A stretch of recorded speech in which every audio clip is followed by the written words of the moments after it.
Hello बच्चों, let's see this question and here this question say what was the impact of Act of Union on Scotland।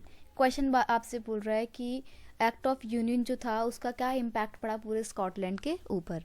इस question को कुछ इस तरीके से भी पूछा जा सकता है, when was the act of union passed and what was it's result. Basically हम यहाँ पर एक्ट ऑफ यूनियन की बात करने वाले हैं। एक्ट ऑफ यूनियन कब पास किया गया था, इसका क्या प्रभाव या क्या रिजल्ट रहा, वो हम बात यहाँ पे देखेंगे। तो बेसिकली हम एक्ट ऑफ यूनियन और उसके इम्पैक्ट के बारे में बात कर रहे हैं। क्वेश्चन का यही की कॉन्सेप्ट है, impact of act of union on Scotland.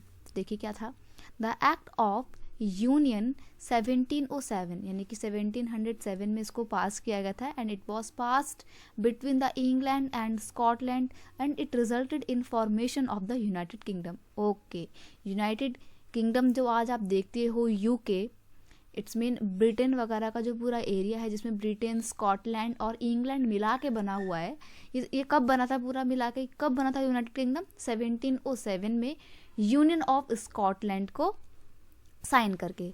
Scotland distinctive culture and political institution were systematically suppressed. Okay, यहाँ पे फिर क्या किया गया था कि यूनियन ऑफ एक्ट को पास किया गया एंड देन उसके बाद स्कॉटलैंड का अपना खुद का एक अलग कल्चर था ना, उसको सप्रेस कर दिया और पूरे यूनाइटेड किंगडम में एक समान कल्चर को इंट्रोड्यूस किया गया। नेक्स्ट है, the Catholic clans that inhabited the Scottish highland suffered terrible, यानी कि जो कैथोलिक क्लैंस थे स्कॉटलैंड के, उनको बहुत बुरी तरीके से सफ़र करना पड़ा एंड दे वर रिप्रेस्ड, उनको दबाया गया whenever they attempted to assert their independence. यानी कि जैसे ही स्कॉटलैंड के जो कैथोलिक क्लैन के लोग थे वो आवाज़ उठाते अपनी आज़ादी की, उनकी आवाज़ों को दबा दिया जाता था।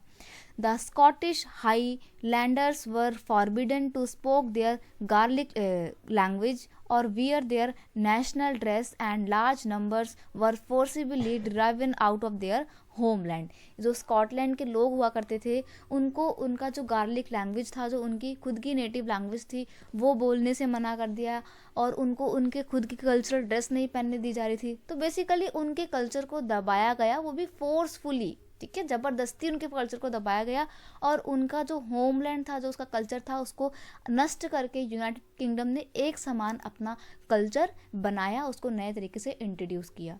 तो ये था act of union. I hope you understand it well. Best of luck.